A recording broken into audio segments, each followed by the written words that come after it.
Halo. Nah, hari ini kita akan belajar tentang sistem reproduksi manusia.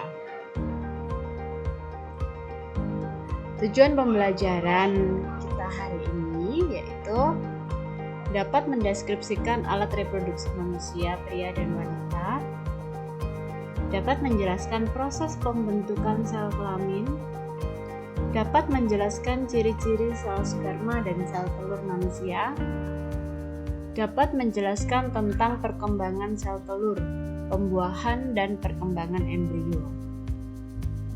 Kemudian dapat menjelaskan tentang penyakit yang berhubungan dengan sistem reproduksi manusia.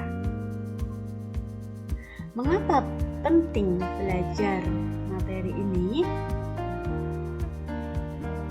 Hal ini membantu kita memahami struktur dan fungsi organ reproduksi, sehingga kita dapat menjaganya agar tetap sehat dan terhindar dari penyakit.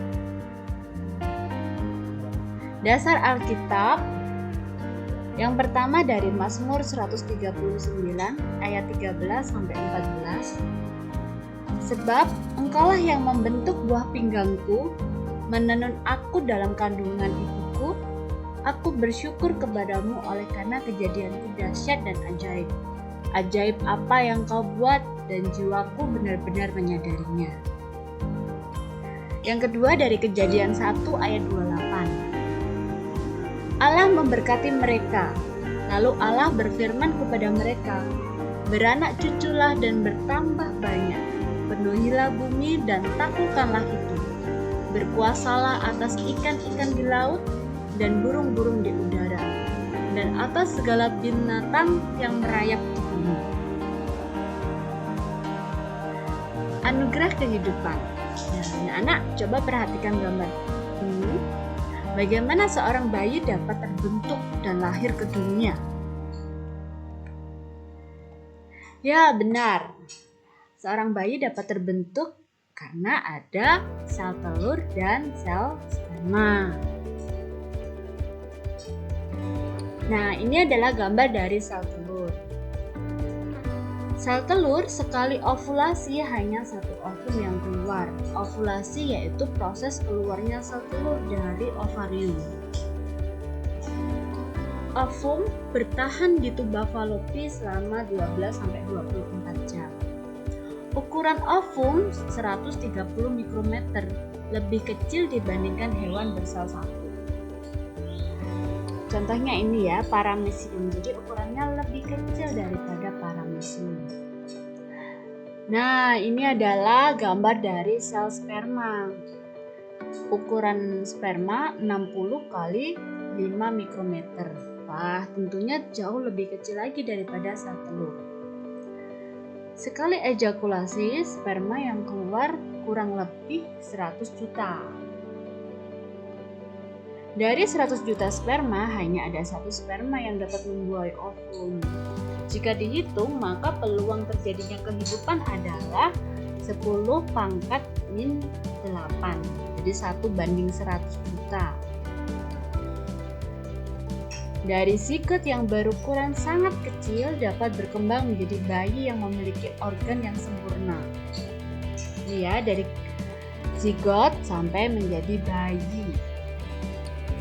Kehidupan adalah sebuah mukjizat dan anugerah yang diberikan Tuhan bagi kita.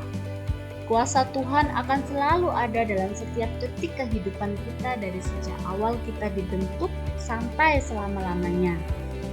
Kita ada di sini bukanlah suatu kebetulan, karena Allah sendiri yang membentuk kita dan merancangkan masa depan bagi hidup kita. Mazmur 139 ayat 13. Sebab Engkaulah yang membentuk buah pinggangku, menenun aku dalam kandungan ibuku. Ayat 14. Aku bersyukur kepadamu oleh karena kejadianku dahsyat dan ajaib.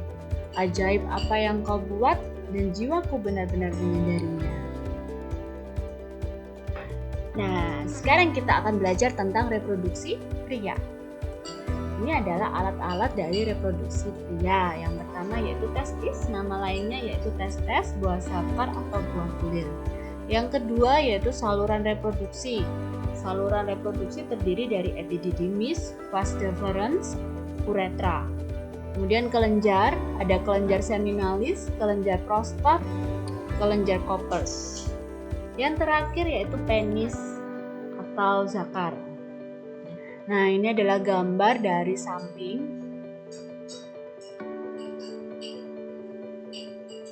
Testis merupakan kelenjar kelamin pria yang fungsinya menghasilkan sperma dan hormon testosteron. Di dalam testis terdapat tubulus seminiferus. Tubulus seminiferus yaitu saluran tempat pembentukan sperma. Dan terdapat sel interstisial. Ini fungsinya menghasilkan hormon kelamin pria atau hormon testosteron. Kemudian ada sel Sertoli. Fungsinya menyediakan makanan bagi sperma. Jumlah testis yaitu 2 buah, bentuknya bulat telur, terletak di dalam skrotum atau kantong testis. Fungsinya mengatur suhu yang cocok bagi kehidupan sperma. Ini fungsi dari skrotum ya anak-anak. Nah, selanjutnya ada epididymis. Epididymis ini tempat pematangan dan penyimpanan sementara sperma. Lanjut, vas deferens atau vasa deferentia, yaitu saluran sperma menyalurkan sperma dari epididymis ke kantong sperma. Vesicula seminalis atau kantong semen, yaitu tempat menampung sperma, menghasilkan larutan alkali atau basa untuk menetralkan suasana asam dalam saluran reproduksi wanita. Menyediakan fruktosa. Fruktosa yaitu gula monosakarida sebagai makanan sperma untuk pergerakannya. Kemudian ada protein pembekuan untuk pembekuan atau koagulasi semen setelah terjadi proses koagulasi. Nah, terdapat hormon prostaglandin. Fungsi dari hormon prostaglandin yaitu merangsang kontraksi otot polos pada saluran reproduksi sehingga sperma lebih mudah dipindahkan dari tempat penyimpanan pada pria ke oviduk perempuan. Lanjut, kelenjar prostat. Kelenjar prostat fungsinya menghasilkan larutan asam berwarna putih untuk melindungi sperma dari pengaruh luar. Kelenjar Koppers fungsinya menghasilkan lendir bersifat basa atau alkali untuk menetralkan suasana asam urin dalam uretra sehingga mengurangi sperma yang rusak selama ejakulasi. Semen atau air mani terdiri dari sperma dan getah-getah yang dihasilkan oleh kelenjar-kelenjar. Volume dari semen yaitu 2,5 sampai 5 ml. Tiap 1 ml terdapat 50 sampai 150 juta sel sperma. Nah, yang terakhir penis atau zakar. Penis berfungsi sebagai saluran kencing atau urin dan sebagai saluran sperma. Terdiri dari otot dan tidak mengandung tulang. Terdapat jaringan erektif menyebabkan penis ereksi, uretra membawa sperma dan urin keluar. Ujung penis terdapat struktur seperti lipatan kulit yang disebut dengan kulup. Oke, sekarang mengapa seorang laki-laki dianjurkan untuk berkhitan? Kira-kira apa manfaat dari khitan? Khitan adalah proses pemotongan atau menghilangkan bagian yang berbentuk lipatan kulit yang terletak pada ujung penis. Bagian itu disebut dengan kulup.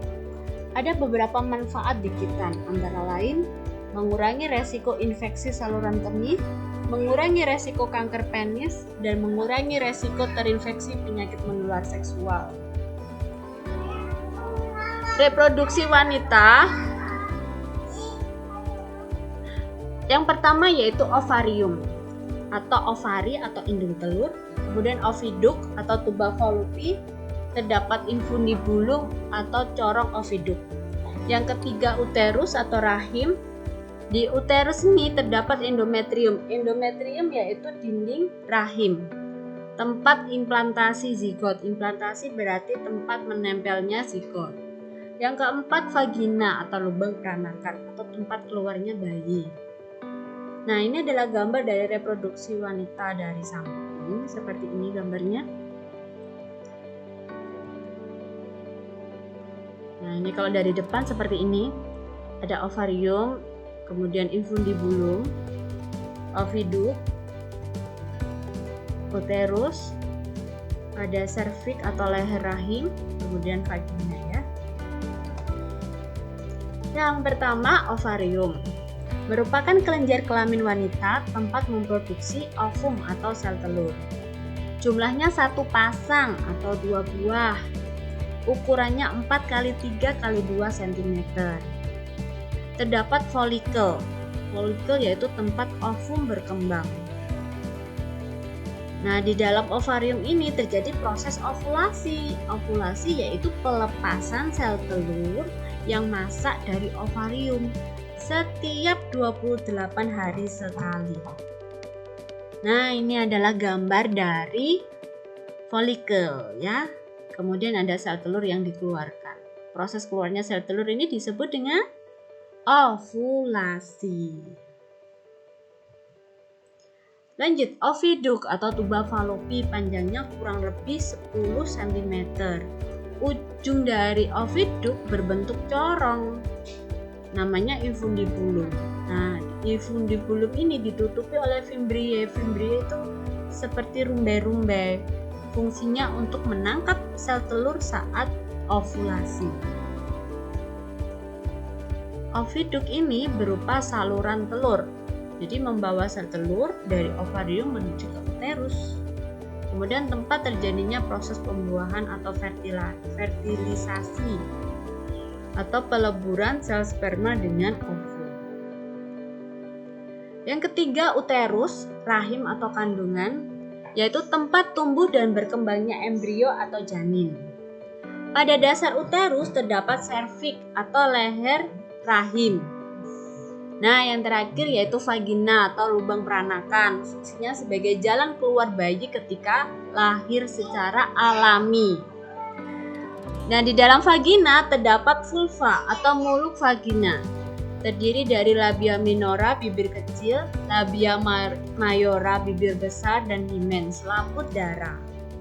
Terima kasih. Sampai di sini perjumpaan kita. Bye.